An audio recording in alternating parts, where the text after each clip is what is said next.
Anapine. Anapine, you're first off the starting block. Thank you. Did you get my message? Good. Alex, Anapine from one end of the country, Alex from the other. Judy, well, Anapine got the gold. Alex got the silver. Judy, you got him with the bronze tonight. That's great. Please make your way to the podium.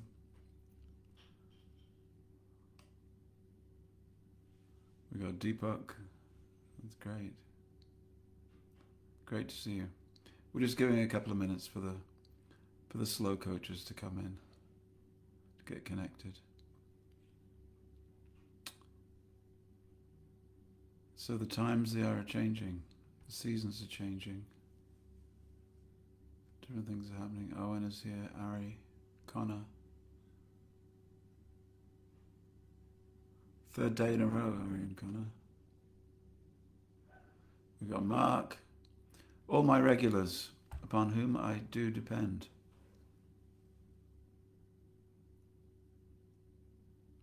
Katerina says it looked like you had fun in Rochester. Yeah. Well, someone had fun at my expense, Katerina. They covered me in blue paint, blue powder. But it's all in a good day's fun.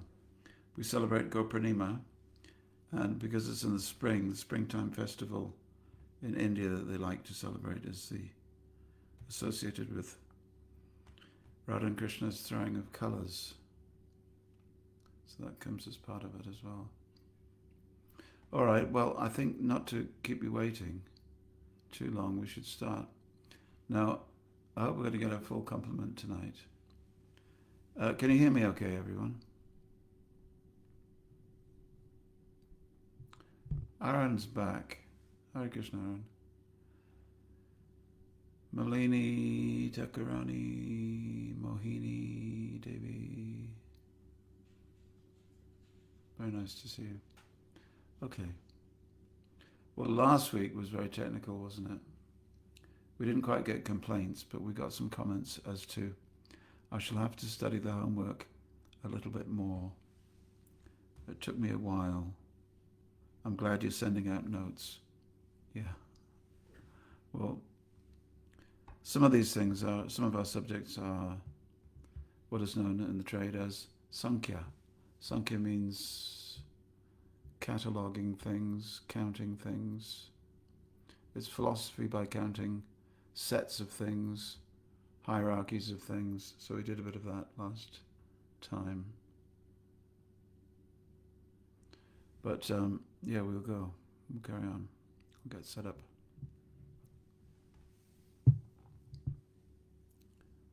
Thank you all for coming in promptly. It's very nice. Jeremy and Sam here. Now we can really start. Well, tonight's subject is creation. Creation. Please write me 25 pages on creation. I need your homework in by the end of the week. Satyabhama, Hare Krishna.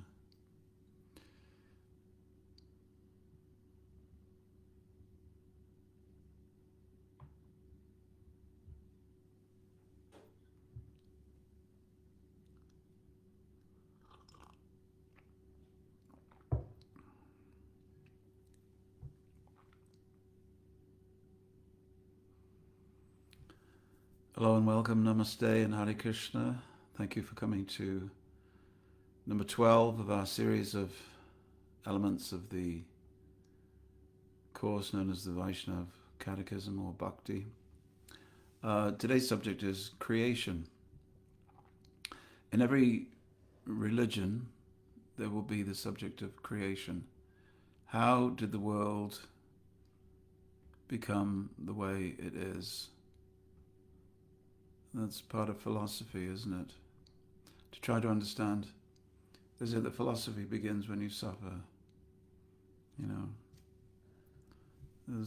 know, Aristotle was asked by a young student who said, should I get married or should I stay single? And he said, well, if you stay single, He said, you'll be very happy. And if you get married, you'll be a very good philosopher. So philosophy tries to answer the question, what is this world and why do we suffer? And how to get over it, how to break free. So the first question, I guess, that people often ask is, how do we get here? Who are we and what is this world in which we find ourselves? How was it created? And when you're young, at least when I was young, we were told that God created the world. Sometimes I suppose that people are told that, well, there was a big bang. But everything comes from somewhere.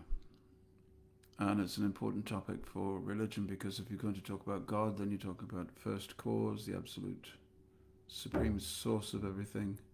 And therefore you talk about creation, that God had some relationship with everything that you see in matter.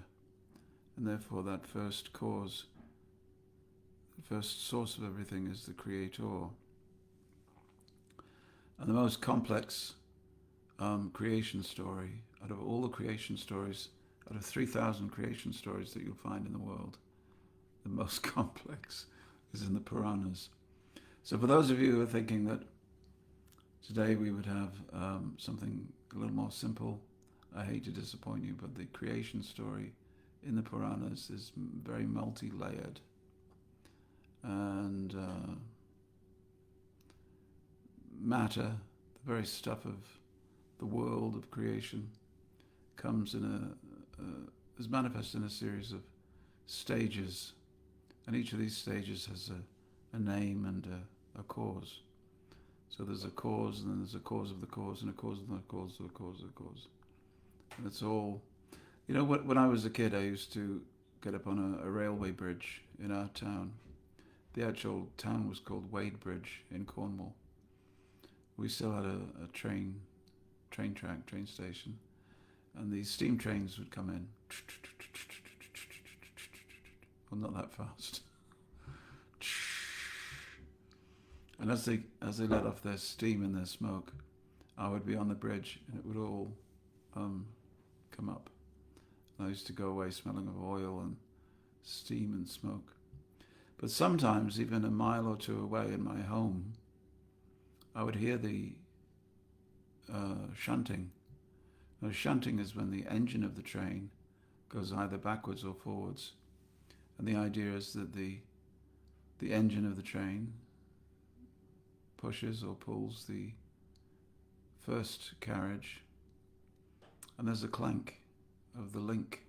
There's big hooks that link the engine and the first carriage, and the second carriage to the first, and the third to the second, like that. So when the engine is pulling away or reversing, there's a first clink, then a clank, then a clank, clank, clank. It goes like this. Clank, clank, clank, clank, clank, clank, clank, clank. You can hear it go all the way down the train. So in the Puranic description of creation, it's a little bit like that. It's a little bit like shunting. There's a first engine, there's a first cause, and then everything gets knocked into place by the first, second, third, fourth, fifth cause, like that. I'm going to read out some of this because it is a bit technical, and I've done some homework, but not absolutely everything that I needed to do to commit to memory. But this is, I've compiled this, so I'll be sending out the notes as soon as this is finished, for those of you who would like the notes. Matter becomes gradually manifested through a series of stages. Okay, that's the first point. These begin from a mass of subtle energy. They pass through a stage in which, or matter passes through a stage in which all elements of matter are in a potential state and proceed to differentiation due to the, well, the shorthand is to say the modes of nature, but the modal forces of nature and time. Those of you who are equipped with some knowledge of the modes of nature, you will know that they are three primordial forces of which everything is composed, And those of you who don't, well, that's what it is. Modal forces. 3 intrinsic behaviors in primordial matter. Makes it sound a bit more scientific, doesn't it? I'll try to keep things as simple as possible. So it doesn't matter how allegorical the Puranic account seems when you first hear it. It's very, very analytical. And it's quite satisfying and quite scientific at the same time. So give yourself a little mental peace. Make sure that mind doesn't rebel at the first listening, because it will. So last time we talked about the hypostasis, we talked about the hierarchy of forms of Krishna and the Vishnus, the Chaturvyuha, where the Lord resides and in which form he resides, and the Swayam Rupa and the Tarikatma Rupa and the Avesh Rupa and the different forms.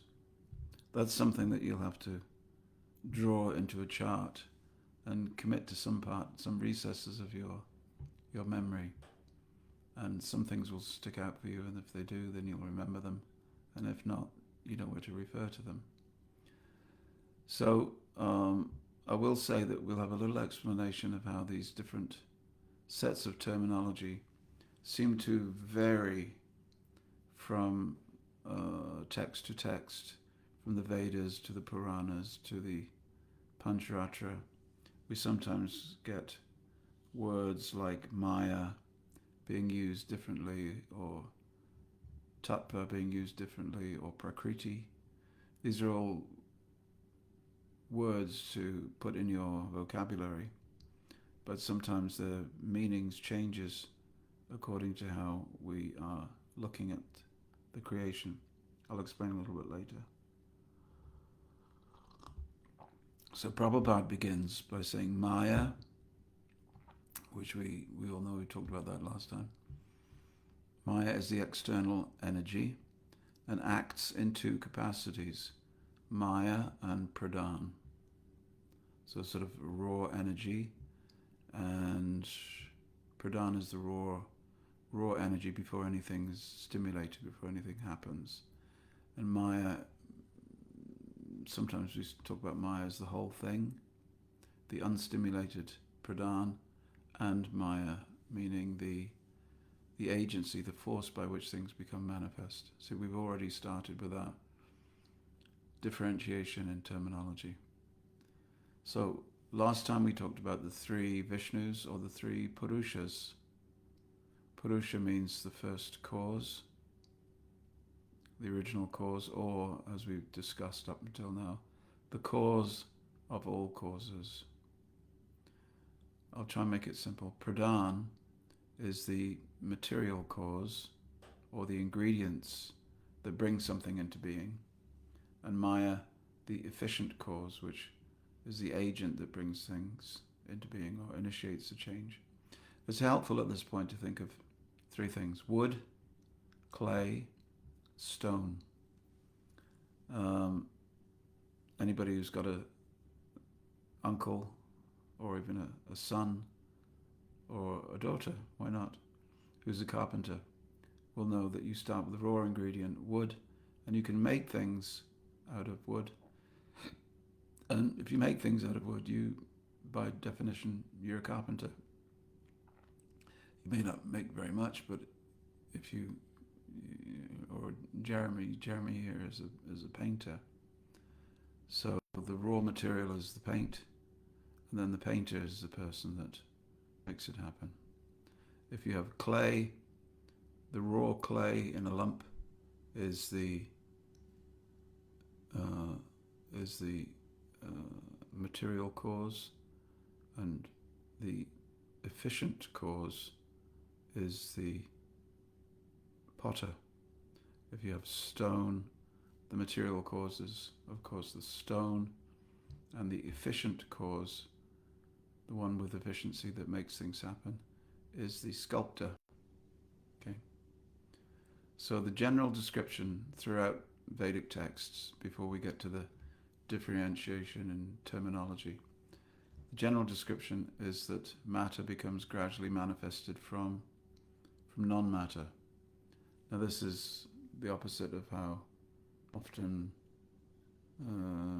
other scientists may have it. They like it that matter came first and then consciousness is developed from a interaction of material elements through the brain.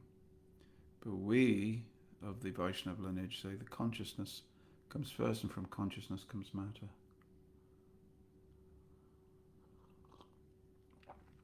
Evolution. We believe in evolution, but here's how it works in the Vedic understanding.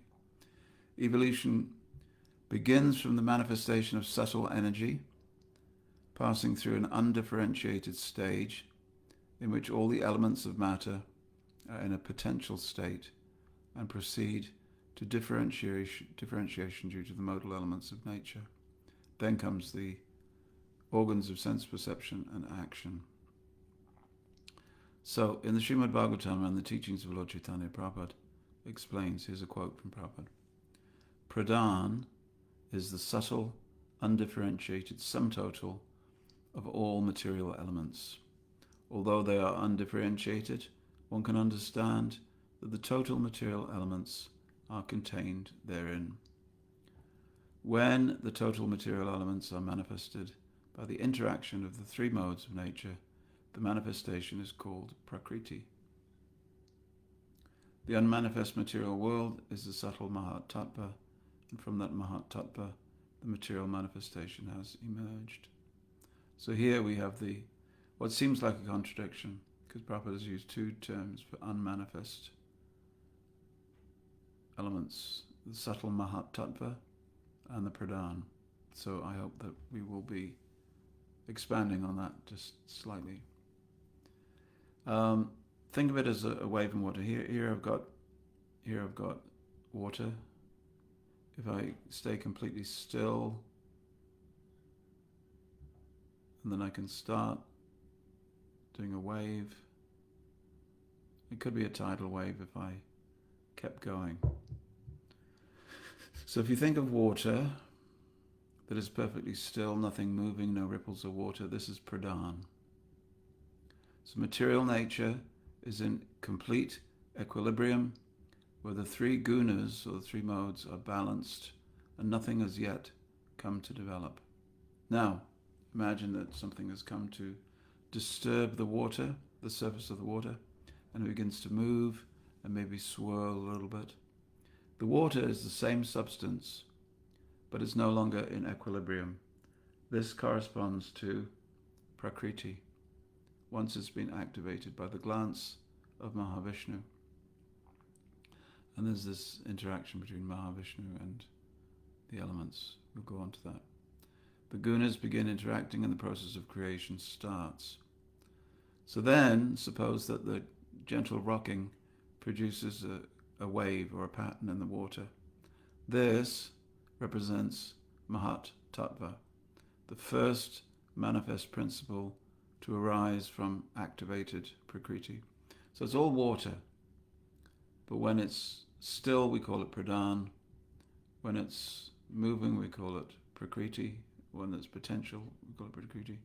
Then Mahat Tattva, when the waves begin to appear.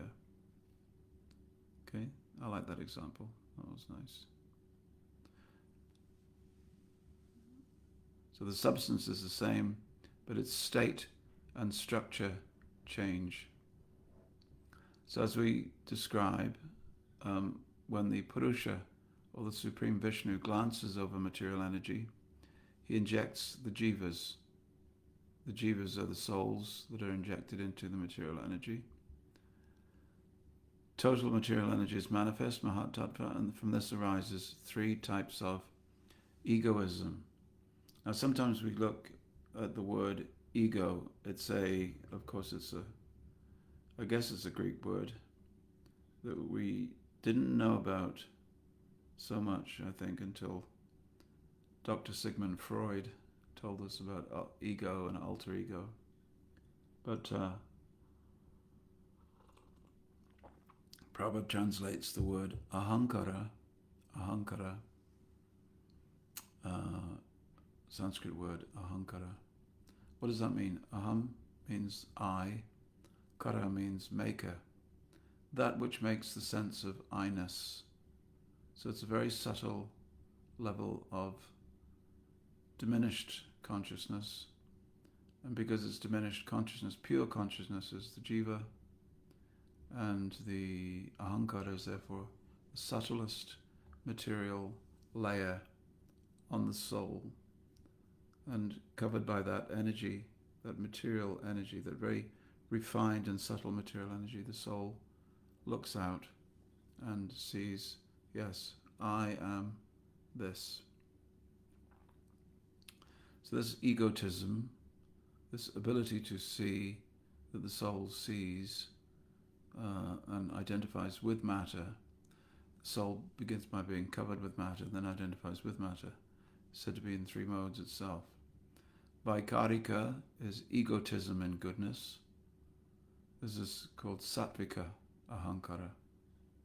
Same thing, egoism and goodness, from which the mind is manifest and whose predominating deity is Aniruddha. Don't worry so much about predominating deity. That is where we go into Sankhya psychology. It's very interesting once you get into it. You'll see that there's definitely a cure for madness. When we talk about the modes of material nature, madness can be cured by wonderful, enlightened Ayurveda. I've seen it. Tejasa is egotism in passion, or Rajasa ahankara. And from this the senses and intelligence are manifest. The predominating deity is Pradyumna. So the first egotism is actually giving rise to the element that will cover over the soul. So egotism gives rise to the mind and eventually the senses. Tamasa, egotism in ignorance. Tamasa ahankara, from which sound vibration or shabda tanmatra expands. From sound, the sky is manifest and the senses beginning with the ear. Now all of this needs expanding. As I'm reading through it, it's a chapter, of course, in the 10 lessons in Bhakti, and it really needs expanding into about, I can see here, about 3 chapters. So let's step back from this rather impersonal description of creation. Let's go to the personal element, and we are all personalists, so we might be interested in this. It says Mahavishnu, who is the primal cause of all the universes, expands himself into each universe, each of which fills half with water. He then lies down as, not as Mahavishnu, but he's expanded himself into each universe as Garbhodaksha Vishnu. The sum total of living beings, that means all the jivas who wish to be born again, and we don't mean born again in a Christian way, we mean born again as in reincarnated into the material world after having been stored in a kind of cosmic cryogenics factory in the causal ocean. We are stored, if you like. The souls go into kind of a hibernation in between creations, because creation is cyclical. So where do those souls go that can't be liberated? Well, they have to go somewhere and then come back, and their karma propels them back into the world. But as their karma propels them, they feel a desire to come back into the world as well.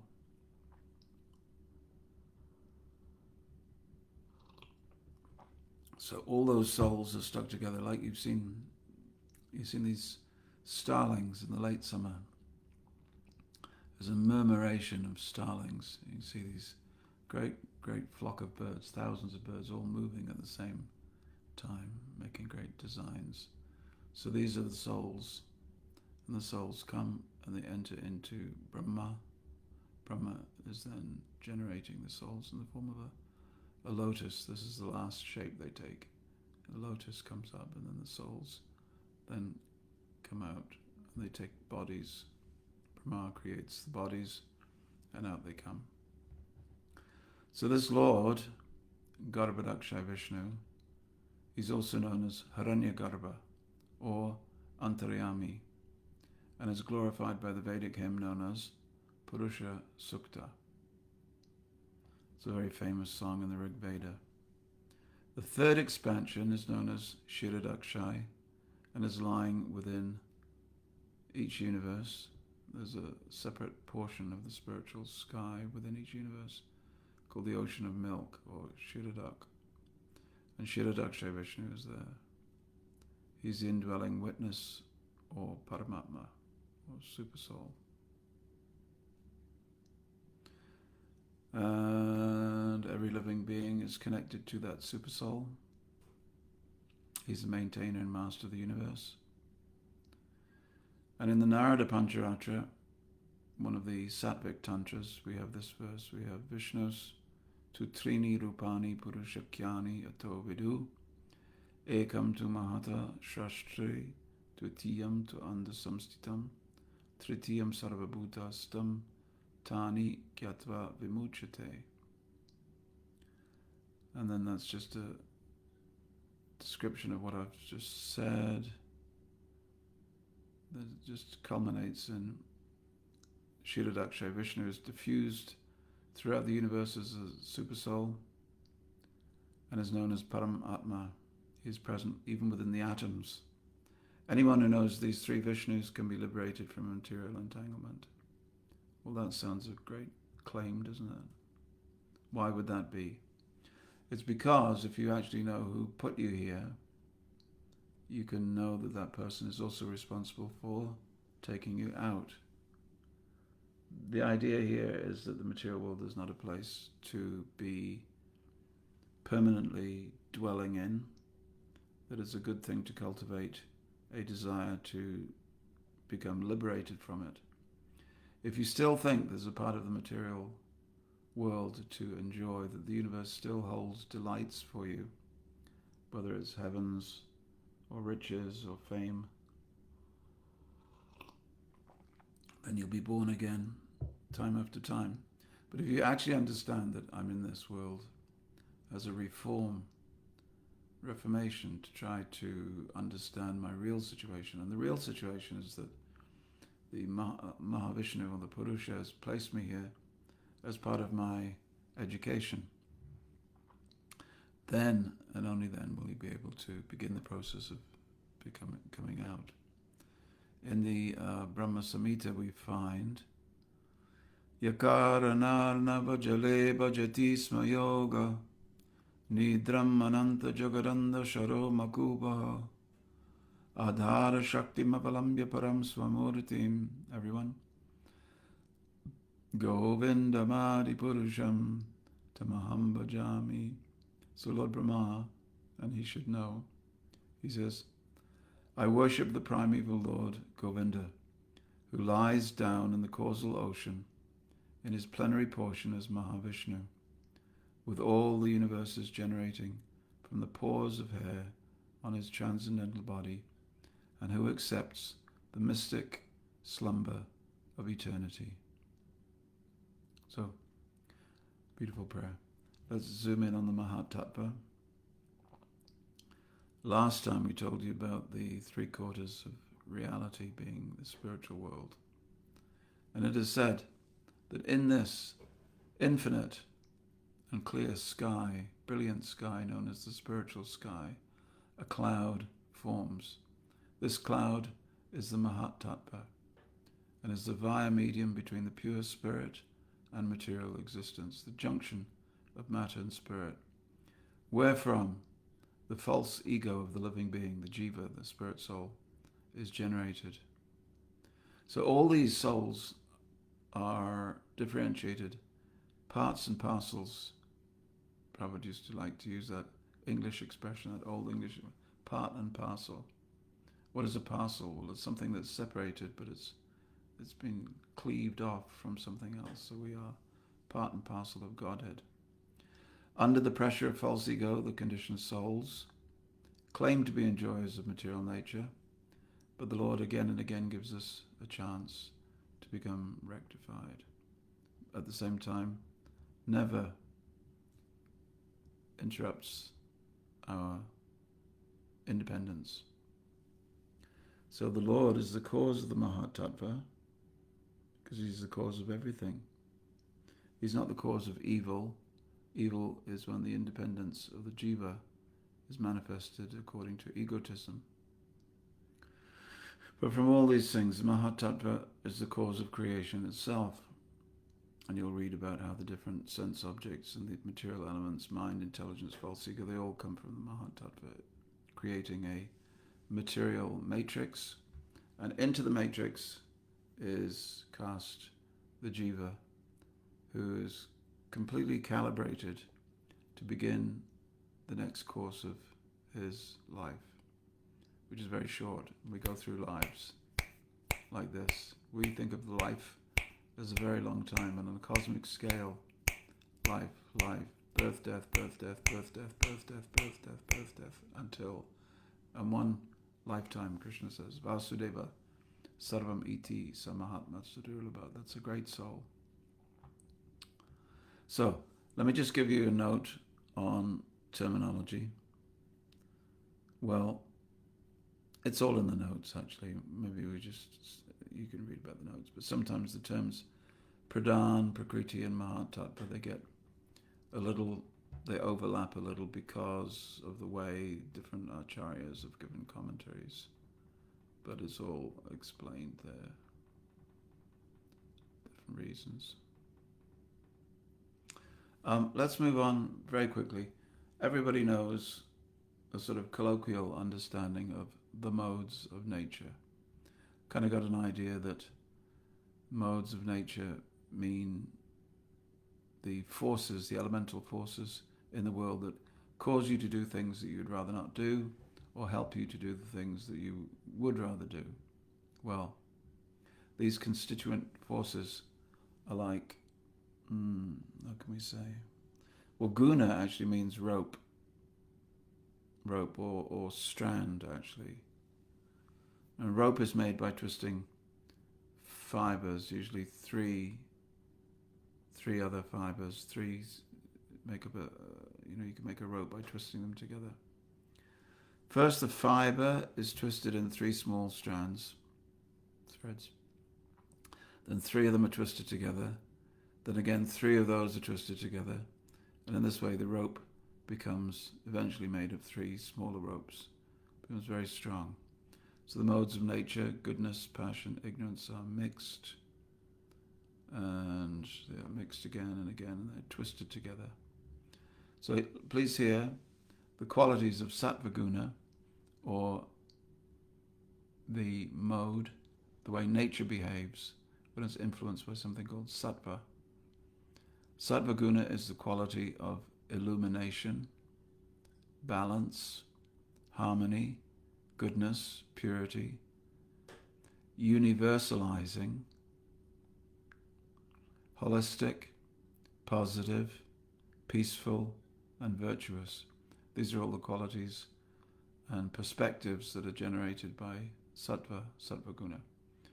Rajaguna, it's not a bad thing. None of them are bad things, but it's just the way that we use them may be unhelpful or helpful for us accordingly.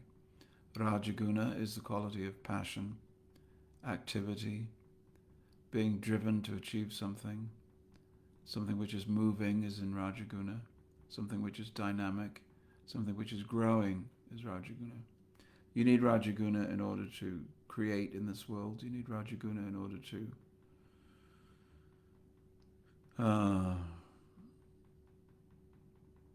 well, just like last night in Glasgow, they had a big fire. So fire comes from ignorant passion. You need passion to reduce the flames. You need sattva to restore everything. But tamaguna is the quality of dullness, slowing things down, inactivity, apathy, inertia, or lethargy. Any action that's virtuous, that's carefully considered, free from attachment and without craving for results at the end, often things that you do out of duty or good habits, this is sattvic. But action that's driven purely by craving for pleasure, selfishness, and engages much effort in order to achieve it, this is rajasic. Now, action that is undertaken because of delusion, mistaken identity, mistaken hope for something, disregarding the consequences of what other people might experience as a result of your activities, without considering loss or injury to others or your eternal soul. This is tamasic. So the gunas are actually substances or ingredients of which Prakriti is constituted. They make up the whole world. It's not that there's these things called the gunas and then there's matter or material energy, and somehow or another these are invisible robes. No, the whole material world is made up of the gunas.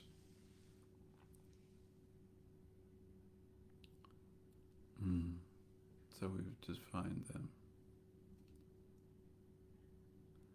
So in Bhagavad Gita, we have a wonderful description of the gunas, and it says that when the nature consists of these gunas, and when the living entity or the soul contacts nature, he becomes conditioned by it. There's no question, but you will be conditioned by the mode that you most predominantly associate with. Now, we've said there's three. The three mix to become 9. The 9 mix again with 3, so you can have ignorant passion, good passion. You can have ignorant goodness, passionate goodness, and good goodness, like that. So eventually we come to a multicolored. Imagine you mixing colors, red, green, and blue. Red, yellow, and blue. You can mix them together in an infinity of colors. So each of those colors is a shade of consciousness, a shade of impulse. Goodness, being purer than the others, is illuminating, and goodness frees one from sinful reaction. Those situated in that mode become conditioned by a sense of happiness and knowledge.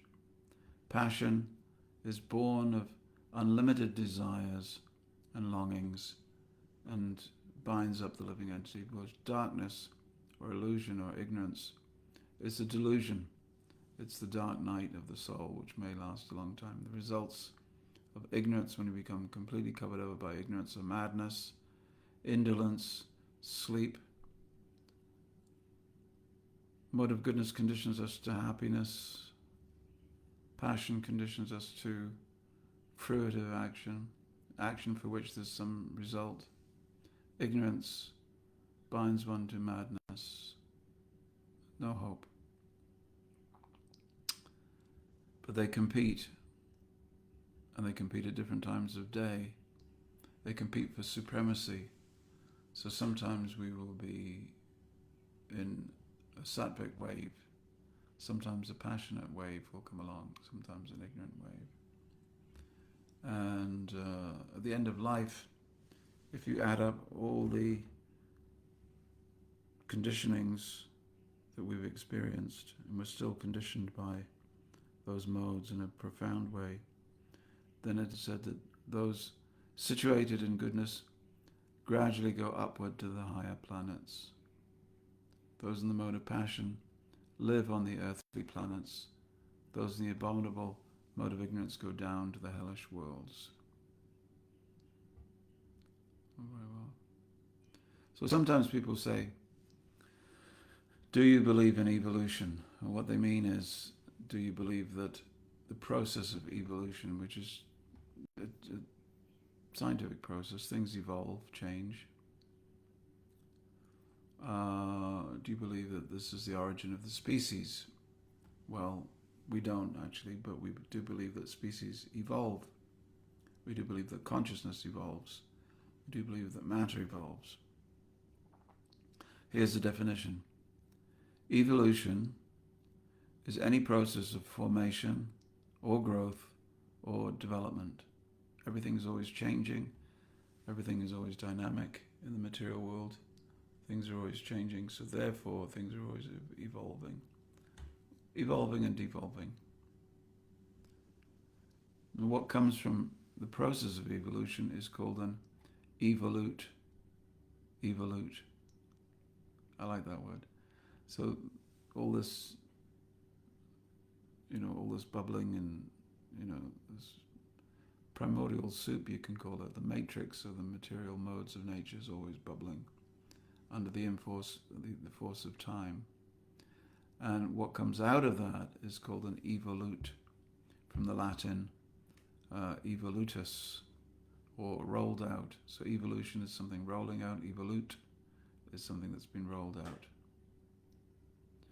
Matter, along with its modifications, is known in some stages as Prakriti. And the word actually means Prakriti, that which gives rise to modifications. You can remember it like this. Pra means the going forward, like pranam, or different words begin with pra. Pradesh, pranam. So, and kriti means to be changed into something, to be manifest. Just like we use the word procreate, and prakriti are very similar meanings. There's no secret that Latin contains a lot of Sanskrit evolutes. Sanskrit bubbling away and creating words like Agni, which means flame or fire, which becomes then in Latin igneo, or fire. It comes into English as ignite, like that. Lots of wonderful words. So procreate and prakriti.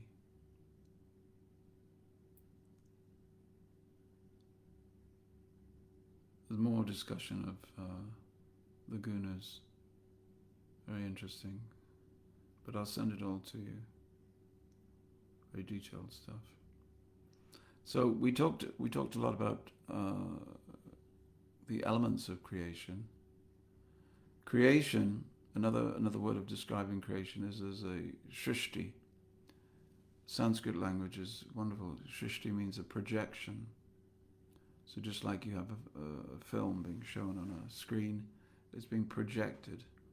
Or just as you have a spider's web created by a spider, what the spider's doing is really projecting its own body into a big circle when it creates a web. So this is a shrishti, this is a projection. And then we have something called samasti shrishti, which is the evolution or creation of the Mahat Tattva, and specific creation. So each of these shuntings are a separate creation in themselves. We even have a daily creation, don't we? We're being freshly created each day. You fall asleep at night, you lose consciousness, and you wake up. The world has not changed. You're the same person, you've still got that body, one day older. But there's a sort of creation process going on.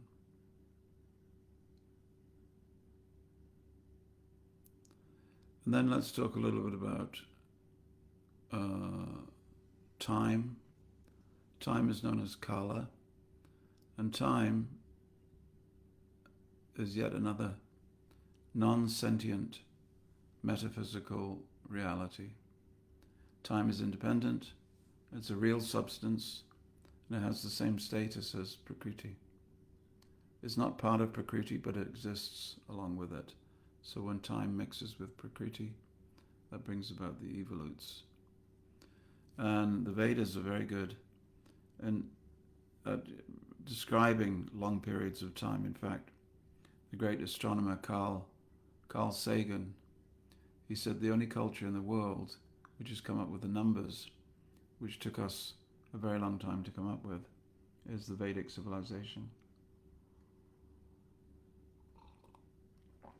So in Vedic calculation of time, which is very much linked to the idea of creation being cyclical.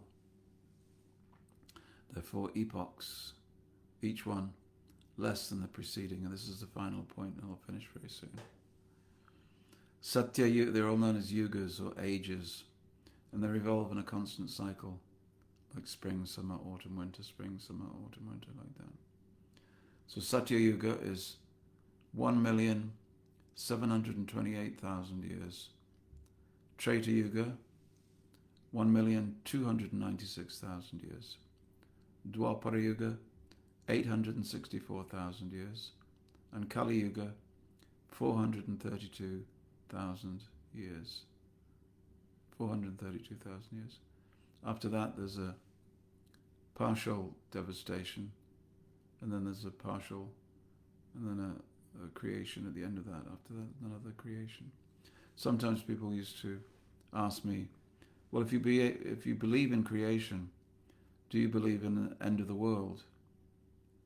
And I would say, well, yes, the end of the world is coming. Get ready. They would say, oh my God, you believe in the end of the world? Are you some doomsday cult? When is it coming? When do you believe the end of the world is coming? I said, well, according to the Vedas, the end of the world is coming in 427,000 years' time. And then they would go, oh, shoo.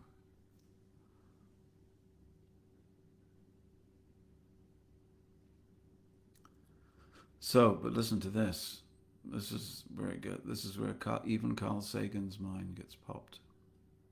So the cycle of 4 yugas together, what I've just described, 4 yugas all together, is called one Mahayuga, and it lasts for 4,320,000 years.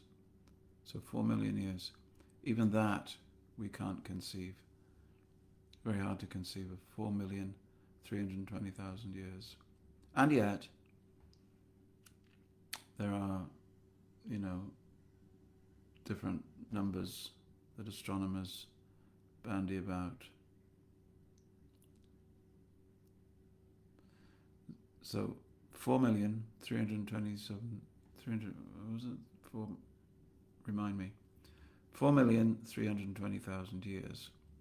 So 71 times 4,320,000 years. That's known as a Mahayuga. No, it's not. 71 of these Mahayugas. So the Mahayuga is the 4. 71 times that is called a Manvantara. And that's the duration of the life of one cosmic entity known as a Manu. 14 of them, 14 Manvantaras, so we've got 71 Mahayugas. So that's 71 times 4,320,000.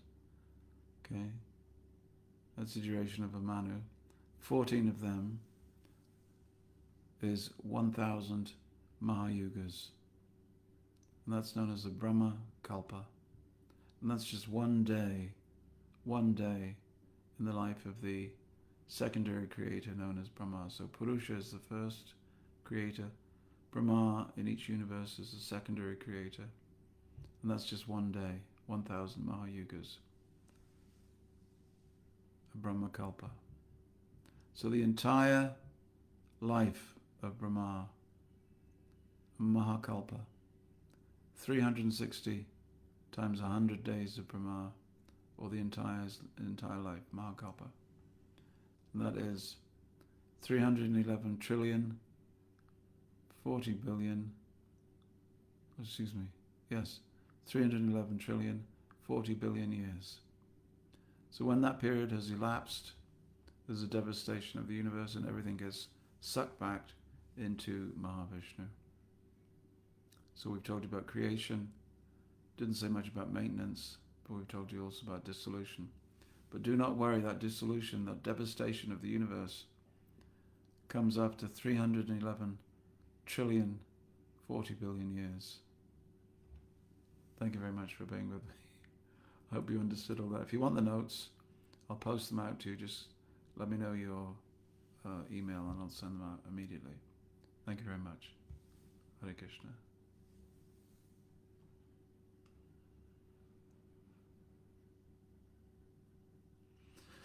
Thank you. That was wonderful. Well, you tell me whether it was wonderful, but that was wonderful that you stay with me. Judy, yes, mind officially blown. While you were listening to about creation, Judy, Pete and Mark were talking about vegan diet, as was Katerina. So some of you, if I set you homework, you're going to be stuck, aren't you? Let's see if there's any questions. Arikona, Owen, Mark, Anna Piney, still happy that she's the winner. Satyabama, Aaron, Jay Robinson, all the way from Canada. Thank you so much for coming in. Mandy, God bless you, Mandy.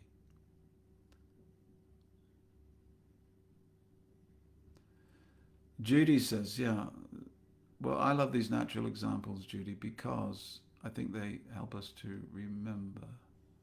Difficult to remember all these facts and figures. But she says that she used to live nearby a shunting yard in Perth, and she heard the clunks as she fell asleep. Says, thank you for bringing that to mind, allegorical as it is for the bigger picture. Yeah, we live in a world of metaphors and allegories and natural examples. Pete says, does Shri Vishnu also recline on a bed of snakes? Yes, he does. Mark says, oh, this is how you got onto the subject. I suppose something like a vegan diet, for moral reasons, is mixed Rajasic and Sattvic modes. That's pretty Sattvic. Very Sattvic. In fact, if you're doing it for moral reasons. Pete says the Vishnus in Vaikuntha are eternal. So why does the Chaturvyuha manifest them again during every creation? Did I say every creation, Pete? Maybe made a mistake there.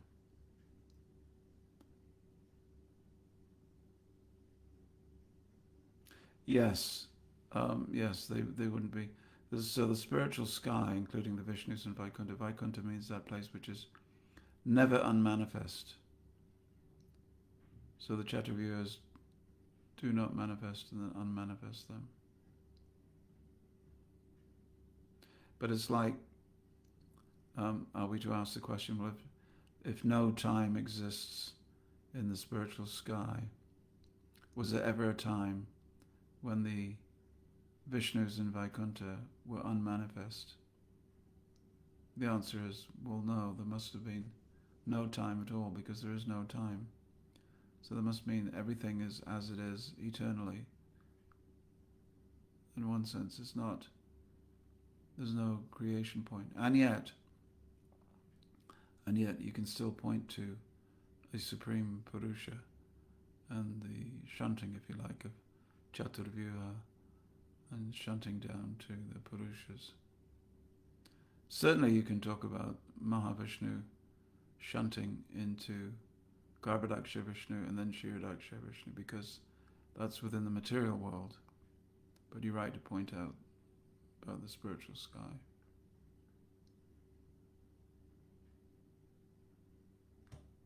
Mark, of course you were listening. And Alex says, great meditation when we feel puffed up about something. Yeah, you think I'm worried because I've got, I don't know, a pimple on the end of my nose. And just think how small that is compared to everything else that's going on.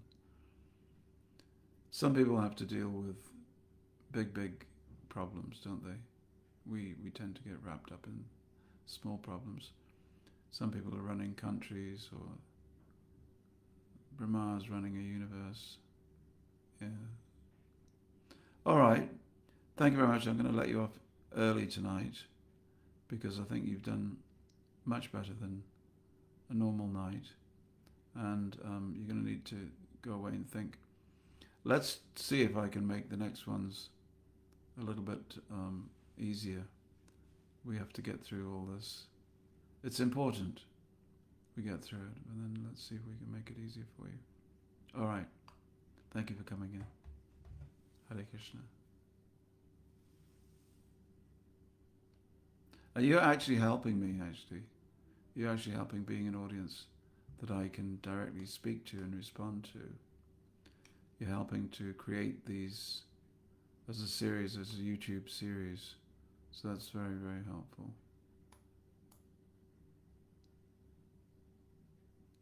Alex says, are the jivas conscious when they rest in Mahavishnu?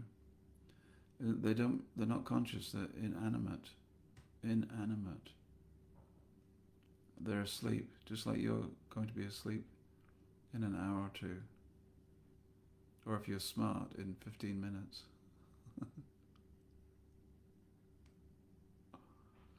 All right, Hare Krishna.